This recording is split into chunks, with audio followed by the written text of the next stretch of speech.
banyak perusahaan memposisikan sebagai pembeli nih pada saat proses rekrutmen. Jadi ngelihat lamaran atau wawancara, ngobrol gitu kan, tanya ini itu segala macam, terus ini kayaknya enggak lah, udah next berikutnya. Ini oke lah, ini lumayan, ini, dan seperti itu terus gitu. Nah padahal zaman sekarang kita perlu juga memposisikan perusahaan ya, kita sebagai marketing sebetulnya. Saat mau rekrutmen itu perusahaan memposisikan sebagai marketing. Betul. Wah gimana tuh Pak Wan? Karena kalau pembeli kan kita milih-milih. Tapi jangan lupa bahwa bukan hanya perusahaan yang bisa milih pelamar, tapi sekarang pelamar juga bisa milih-milih perusahaan ya. Mau di mana nih gitu kan?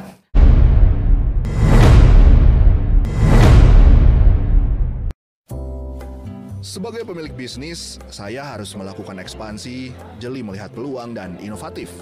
Kesibukan ini membuat saya hanya memiliki sedikit waktu untuk mengelola karyawan. Ya, mengelola karyawan ini bisa menjadi hal yang sangat rumit dan menyita waktu. Membuat personal management, industrial relation, job desk dan SOP, performance management, penilaian kinerja. Ampun deh. Urusan struktur upah, compensation dan benefit. Belum lagi training sampai memastikan culture perusahaan dapat sesuai harapan. Repot banget.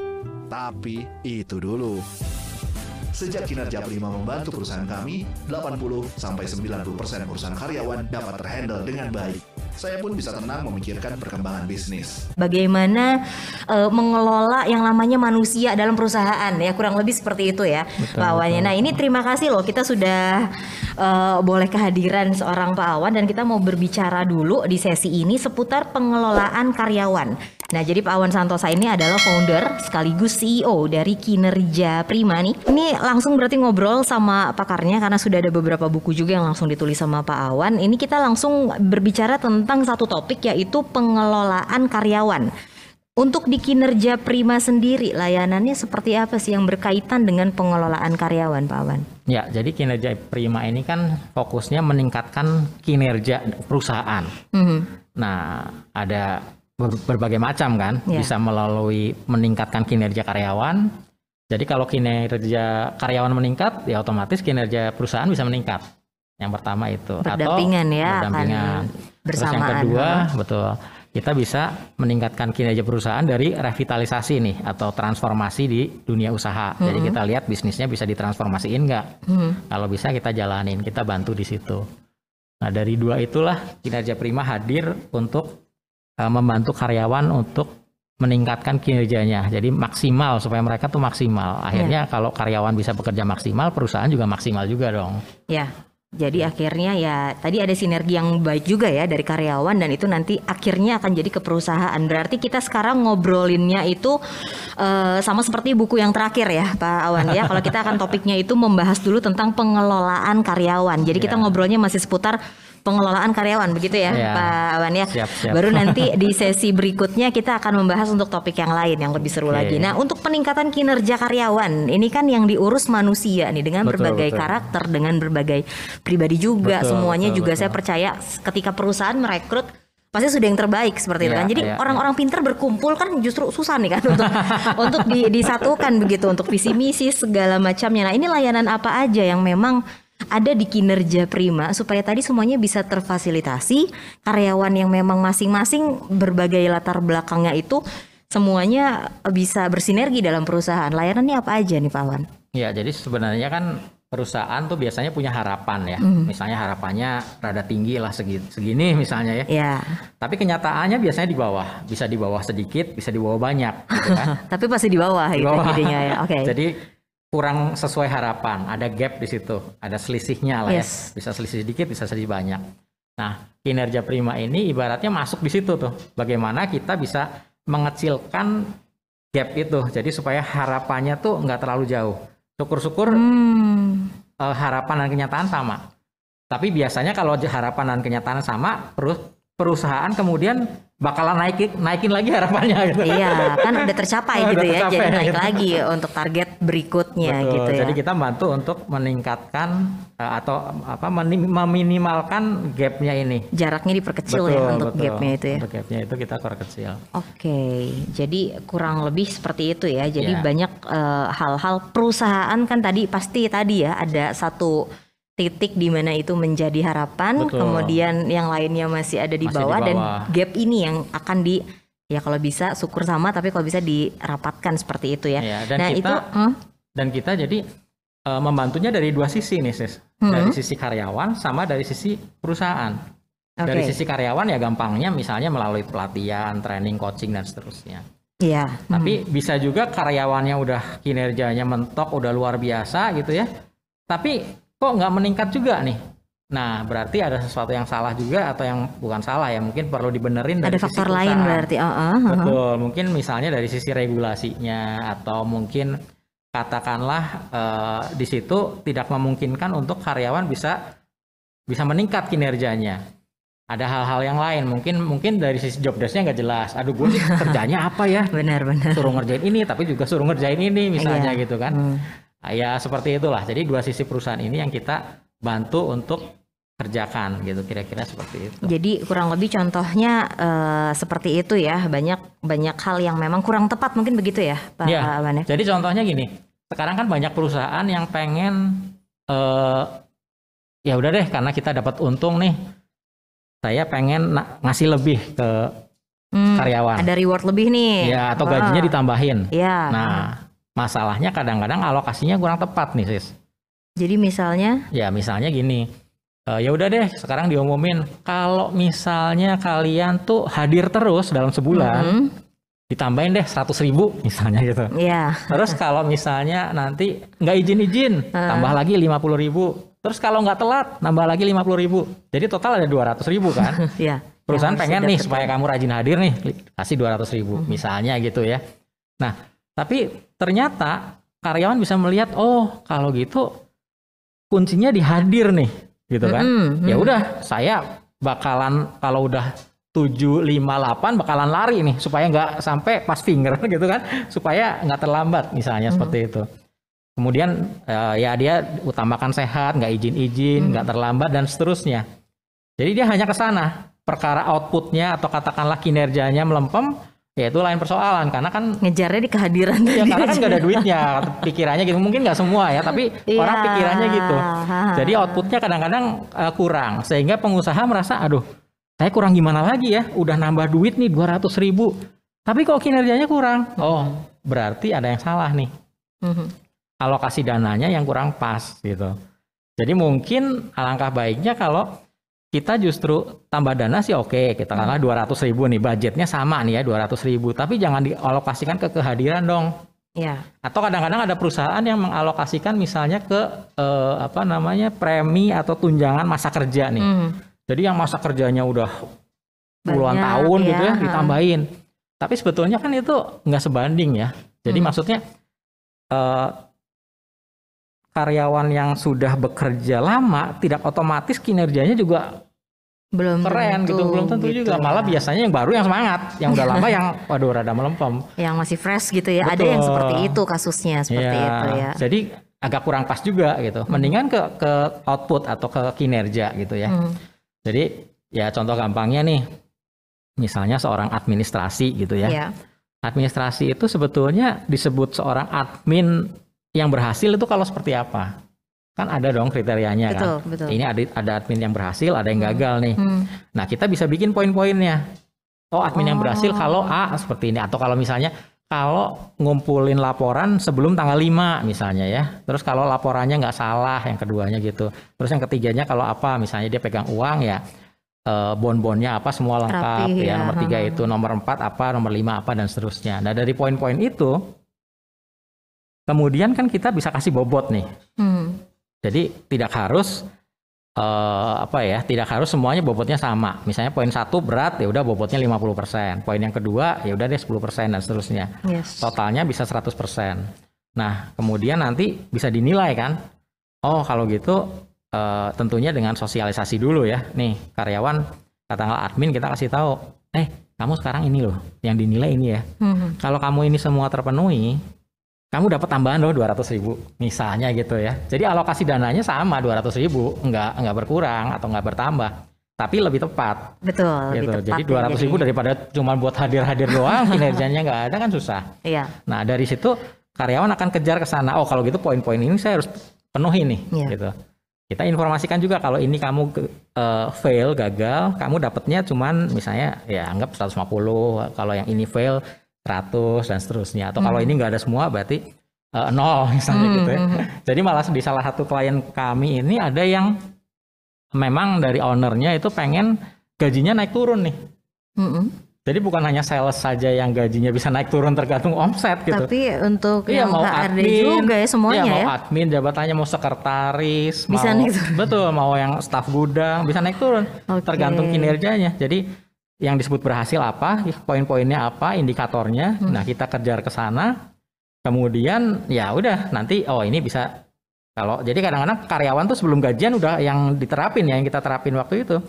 Sebelum gajian udah kerasa. Wah, nanti tanggal 1 saya bakalan gede nih, ada tambahan. Iya. Karena ininya berhasil, ininya oke, ininya nggak telat, dan seterusnya. Tapi kalau ternyata dia ngerasa kurang nih, misalnya ya, dia juga akan kerasa, aduh kayaknya tanggal 1 saya cuma dapat segini nih. Karena kemarin ini saya lupa, nggak dikerjain misalnya. Ininya juga laporannya telat misalnya. Waduh, saya gajinya cuma segini nih gitu. Tapi ini membuat karyawan jadi jangan sampai ada di zona nyaman kan. Jadi terus bergerak ngejar. Oh ayo. Gitu. Wow. Nah dari penilaian itu, kalau udah ketemu angkanya ya, misalnya dalam bulan itu tadi ya udah dikaliin gitu kan poin-poinnya. Oh totalnya ada 80 misalnya atau 85, udah ada angkanya nih setiap karyawan kan. Udah ada nilainya nih. Nah kalau udah ada angka seperti itu sebenarnya akan lebih mudah kan. Jadi angka yang nilai dia entah itu dapatnya 80 nilainya ya atau 85 dan seterusnya, itu kalau mau di kemana-kemanain akan mudah sih. Jadi misalnya aja gini,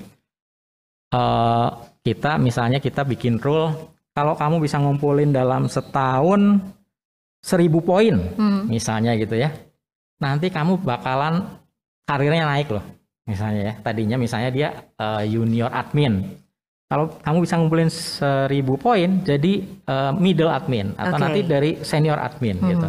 Jadi kayak anak sekolah aja bisa ngumpulin poin, tapi ada syaratnya ya. Biasanya kalau anak sekolah kan gitu tuh. Iya betul. Untuk Harus rewardnya nanti akan ada ketentuan-ketentuan juga gitu ya. Misalnya matematika nggak boleh kurang dari 7. Nah ini juga sama. Tapi kamu nggak boleh mangkir atau apa gitu kan. Oke. Misalnya seperti itu. Nah bisa juga misalnya dilarikan ke hadiah misalnya.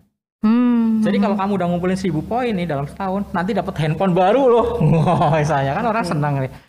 Gitu misalnya. Semangat juga ya jadinya gitu. ya. Atau mungkin kalau misalnya nanti udah nggak ada pandemi mau piknik juga bisa kan. Kalau yang 1.000 poin dapat piknik nih. Tapi kalau yang mencapai 1.100, misalnya pikniknya ke Pangandaran ya. Kalau yang 1.100 khusus dapat tambahan ekstra ke pasir putih ya. Misalnya pasir putih gitu kan. Tapi kalau poinnya misalnya lebih dari 1.100 bisa ke dapat uang jajan misalnya gitu. Ya pokoknya gitulah. Jadi dari poin itu bisa lari kemana-mana. Bisa untuk jenjang karir selanjutnya, bisa untuk tadi reward atau mungkin nanti bisa ada makan malam bersama direksi seperti itu.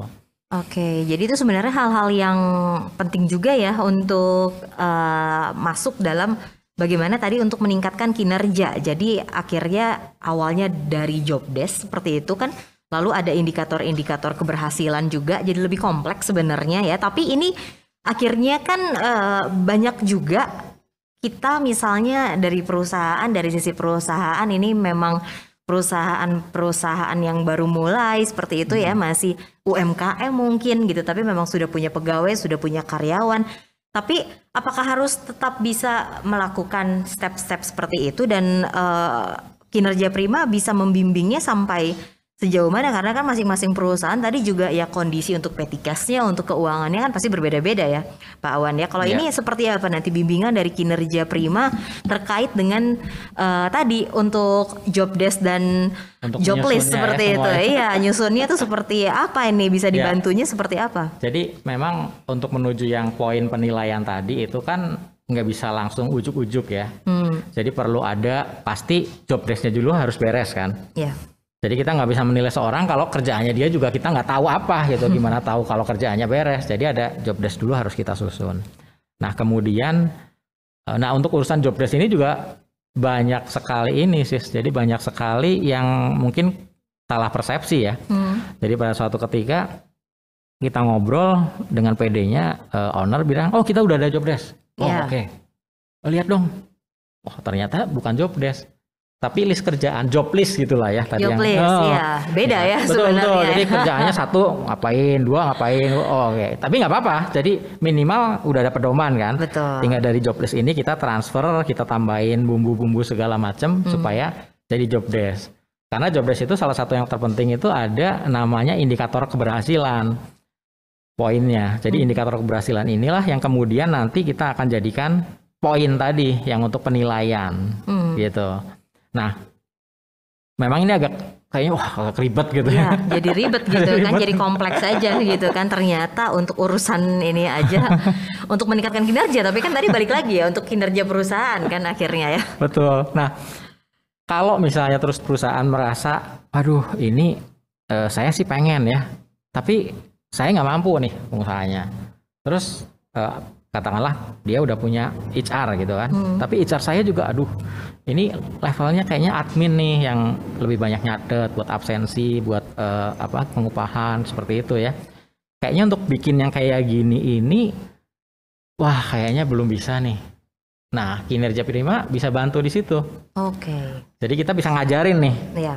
Kalau pengusahanya atau kalau tim HR-nya mau diajarin, kita bisa ajarin, kita bimbing gitu kan.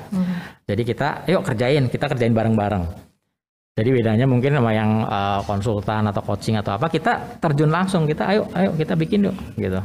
Yuk langsung kita bikin masuk ke perusahaannya dan langsung membuatkan tadi ya untuk yang dibutuhkan. Iya, mau job desk, mau penilaian dan atau bikin SOP kah, strukturnya dan seterusnya. Nah kalau kemudian ternyata nih ada katakanlah case perusahaan pengen tapi nggak punya waktu nih. Jadi pengusahanya juga udah sibuk, tim HR-nya juga, waduh udah penuh nih. Yeah. Jadi kita nggak bisa ngajarin kan, orang dia juga sibuk, mau diajarin, ntar waduh nggak beres-beres. Nah kalau kayak gitu dibuatin atau gimana nih jadinya Pak Wan? Karena kan udah nggak, ya mungkin banyak meeting dengan klien segala macam gitu kan. Nah jadinya job desk-nya bisa dibuatin nggak nih sama Kinerja Prima kalau gitu kasusnya? Iya, jadi kita punya tim, Kinerja Prima punya tim. Nah, kita bisa bantu ke perusahaan tersebut. Jadi tim kami ini bisa hadir ke sana. Jadi kayak kerjanya itu memang di sana, dari pagi sampai sore di sana. Untuk ngapain ya itu? Bikin dari mulai visi misinya kalau belum ada, kemudian struktur organisasi, job desk-nya, penilaian kinerjanya, terus membentuk budaya perusahaan dan seterusnya. Jadi setiap hari hadir ke perusahaan itu, kita tempatkan karyawan kami, tim kami di perusahaan tersebut. Oke. Nah kalau misalnya perusahaannya ternyata tidak terlalu besar, jadi waduh kita masih skala menengah nih atau skala kecil gitu kan, atau lingkup job desk-nya itu belum terlalu banyak lah job desk HRD-nya gitu ya. Jadi kerjaan HRD-nya belum terlalu banyak lah misalnya gitu kan. Nggak masalah. Atau mungkin budget buat HRD nggak terlalu banyak, nggak terlalu gede gitu kan. Nggak masalah juga. Tim kami nggak selalu harus setiap hari. Jadi bisa juga seminggu 3 kali misalnya. Atau pengusaha merasa, ya saya sih ini HRD perlu nih. Saya pengen nih kinerja karyawan meningkat nih. Tapi budgetnya aduh kurang nih. Atau kayaknya saya nggak terlalu complicated banget kayak perusahaan gede. Bisa nggak seminggu cuma 3 kali deh ke tempat saya? Boleh. Atau seminggu 2 kali aja deh. Disesuaikan aja. Betul. Ya udah. Jadi tim kami seminggu 2 kali dari pagi sampai sore. Hari apa misalnya ya katakanlah Senin. Nanti yang berikutnya Kamis gitu ya. Dari pagi sampai sore ngerjain hal-hal yang berkaitan gimana caranya untuk kinerja meningkat. Wow. Kira-kira gambarannya gitu. Gambarannya seperti itu. Jadi memang Kinerja Prima akan membantu. Mungkin boleh diinformasikan dulu untuk informasi kalau mau diskusi begitu ya, atau mau tanya-tanya juga bisa kemana nih untuk dikasih tahu ke Sobat Maestro kontaknya? Oke, jadi bisa ke telepon atau WhatsApp di 0851 0522 6999. Oke, telepon atau WhatsApp ya. Sekali lagi boleh Pak Awan. 0851 0522 6999. Jadi itu bisa janjian dulu ya di Bisa situ ya. janjian Mungkin dulu, untuk telepon, untuk betul. WhatsApp sekali lagi di 0851 0522 6999 gitu ya. Sebelum nanti kita akan berbincang tentang tema lain, mungkin satu pertanyaan yang masih berkaitan dengan karyawan-karyawan yang ada dalam perusahaan ini kan berkaitan dengan rekrutmen. Ini juga menjadi salah satu tantangan ya untuk perusahaan-perusahaan gitu ya. Kadang-kadang bahkan ada perusahaan yang kasih ke pihak lain untuk minta tolong aja dia direkrutin seperti itu. Mungkin betul. seperti apa sih dari sisi Pak Awan sendiri dalam masalah rekrutmen ini, karena kan ya yang menganggur juga banyak gitu ya, tapi kita mau masukin karyawan ke perusahaan juga kan harus pilih-pilih juga ya. Jadi ada tips-tipsnya nggak sih, seperti apa? Ya, jadi ya itu kadang-kadang teman-teman juga para pengusaha itu merasa dalam tanda petik, wah katanya banyak yang nganggur nih. Tapi kok susah ya nyari staf anu gitu ya. Iya. Kemana Di nih? posisi itu susah banget gitu nyarinya. Ya ada beberapa tips sih sebenarnya buat sahabat Maestro ya. Jadi yang pertama, jumlah pelamar yang masuk itu ada berapa? Kalau jumlahnya sedikit atau kita cuma posting di WhatsApp group begitu-gitu ya, akhirnya pelamarnya sedikit kan. Akhirnya pilihan kita juga sedikit. Terus pas dipanggil entah wawancara psikotes seperti itu juga lebih sedikit lagi. Nah kalau udah sedikit lagi kebetulan kebutuhan perusahaan lagi banyak nih. Iya. Kerjaan lagi numpuk, akhirnya aduh ya udahlah, ya udah pakai yang ini aja lah daripada ada aja, udah akhirnya. yang ini aja deh, udah nggak bisa lagi, nanti siapa yang mau ngerjain. Akhirnya seadanya gitu kan, yang ada diterima. Padahal mungkin kemampuannya kurang. Nah, mungkin awal-awal oke gitu ya, tapi 2-3 bulan kemudian baru pengusahanya komplain. Kok kerjanya kayak gini ya? Tapi pas kita diskusi, telusurin lagi, ya dulu yang terima siapa? Dulu cara ceritanya gimana gitu. Nah, itu urusan awal ya. Jadi masalah numbers ini penting nih. Jadi kita katakanlah informasi lowongan itu kemana aja supaya numbersnya banyak. Kemudian yang juga sering salah nih di perusahaan, bukan salah ya, tapi kurang tepat lah ya.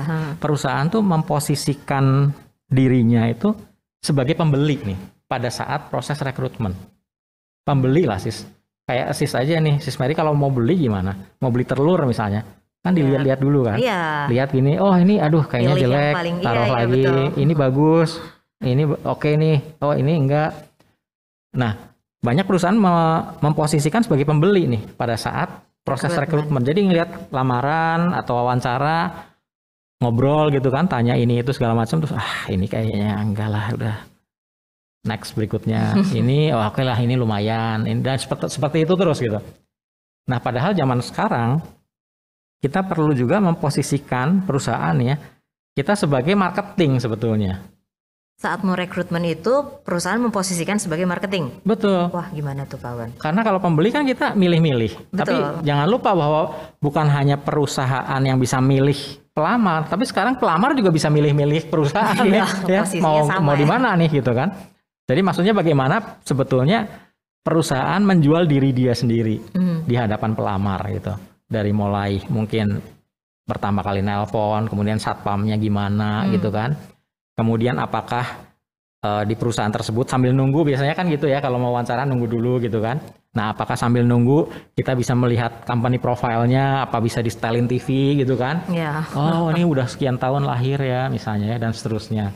Jadi katakanlah pada saat nantinya ada panggilan lagi nih, katakanlah final interview gitu, nego gaji misalnya kan. Nah kalau pas samaan, ya karena kan gini, sekarang lagi wawancara di perusahaan A gitu ya.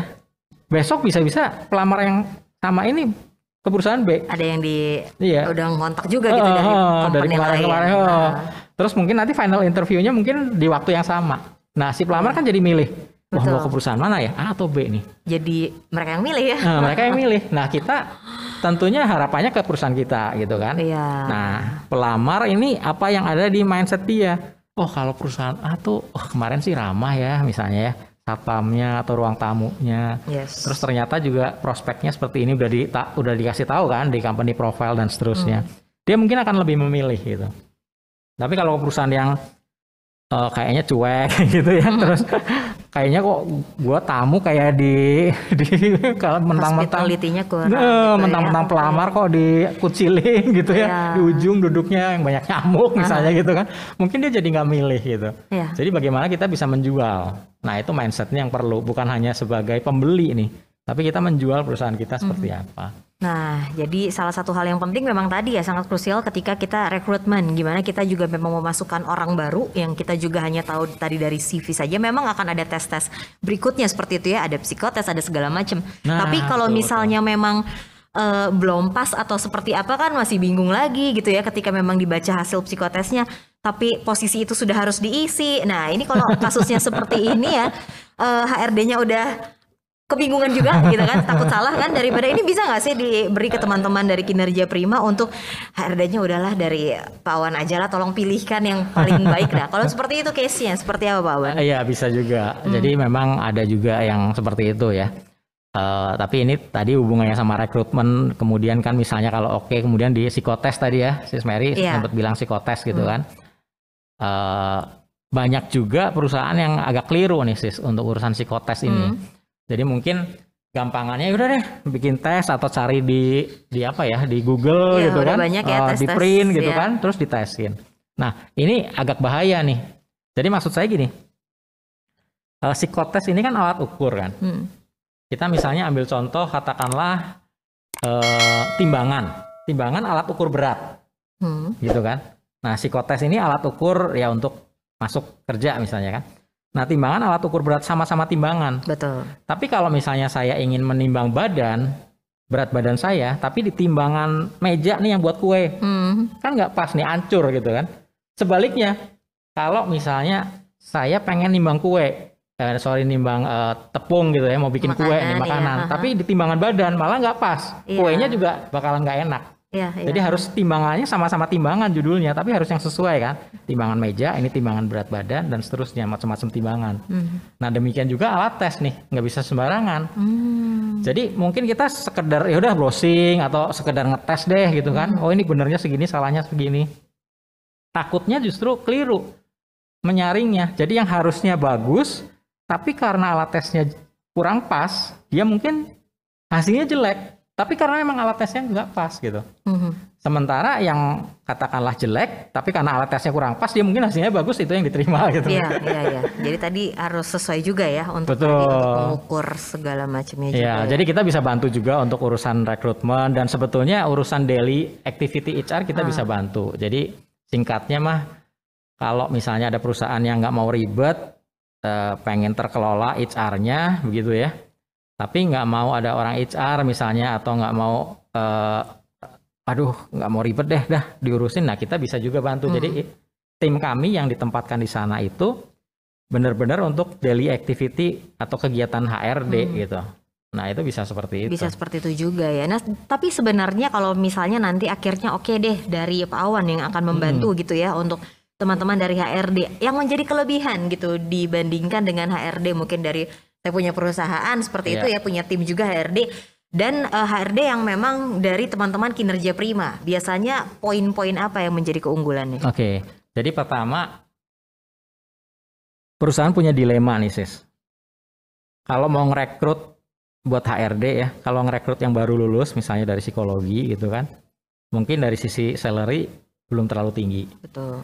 Tapi dari sisi pengalaman keahlian kurang nih. Kalau misalnya karyawan ini ada sesuatu, kemudian nanyanya kan pasti ke atasan kan, ke owner kan, Pak ini cara bikin gini gimana ya? Aduh, gue juga nggak tahu misalnya gitu kan. Waduh gimana dong? Kalau kamu juga nggak tahu, kamu kan fresh graduate. Nah, tapi pengalamannya memang belum banyak. Tapi kalau mau ngerekrut yang katakanlah senior, mungkin budgetnya juga nggak cukup. Betul. Harus belasan juta misalnya kan. Nah, Kinerja Prima ini ibaratnya menjembatani. Jadi kalau tim kami yang ditempatkan tadi tanya kelebihan kan, tim kami ditempatkan di sana. Kalau ada problem atau ada masalah, nggak akan ngerepotin pengusahanya gitu loh. Dia akan ngobrol dulu sama kita nih. Oh oke, jalan keluarnya nih. Kayaknya kalau A plusnya ini, minusnya ini. Alternatif yang lain B, plusnya ini, minusnya ini. C seperti ini. Jadi pengusaha tuh udah tinggal disodorin aja. Ini loh untuk masalah ini jalan keluarnya seperti ini. Dengan kelebihan dan kekurangan. Pengusaha akan lebih gampang, oh oke, diginiin aja deh, oke jalan. Nah salah satunya itu. Jadi nggak terlalu membuang waktu pengusaha gitu ya. Jadi pengusaha bisa fokus ke bisnis gitu. Nggak direcokin oleh dikit-dikit, Pak ini karyawan kayak gini ya, pengen ini, Pak ini gini ya. Aduh, gue kapan mikirin pengembangan bisnis gitu ya. Iya. Nah jadi, satu yang keuntungannya seperti itu ya. Terus dari rekrutmen juga sama. Jadi banyak sekali pelamar misalnya ya, ngelamar, kita tahu nih, ini kan mantan karyawan di klien kami yang di sana nih, gitu. Wah ngelamar ke sini. Kalau bagus, oke, kita recommended kan. Tapi kalau mungkin kurang, kita juga bisa informasikan. Jadi kita bisa cari tahu dulu lah informasi tentang kinerja karyawan di perusahaan sebelumnya seperti apa. Kira-kira seperti itu. Nah kemudian proses rekrutmennya sendiri atau mencari numbers yang tadi tuh supaya jumlah pelamarnya banyak, itu juga akan lebih mudah. Karena apa? Karena kita ada linknya kan. Sesama tim di Kinerja Prima, di sana lagi nyari, di sini lagi nyari, kita bisa saling tuker-tukeran nih. Kamu udah dapat, kelebihan lamarannya kesiniin dong, misalnya gitu kan? Iya bisa. Jadi seleksi lagi gitu seperti itu. Jadi bisa lebih cepat. Bisa lebih cepat mempersingkat untuk waktunya aja lebih efisien. Gitu sebetulnya. Jadi pengusaha pertama nggak direpotkan, dia bisa fokus ke bisnis mereka. Karena urusan karyawan yang repot-repot, udahlah biarin sama kita aja gitu kan.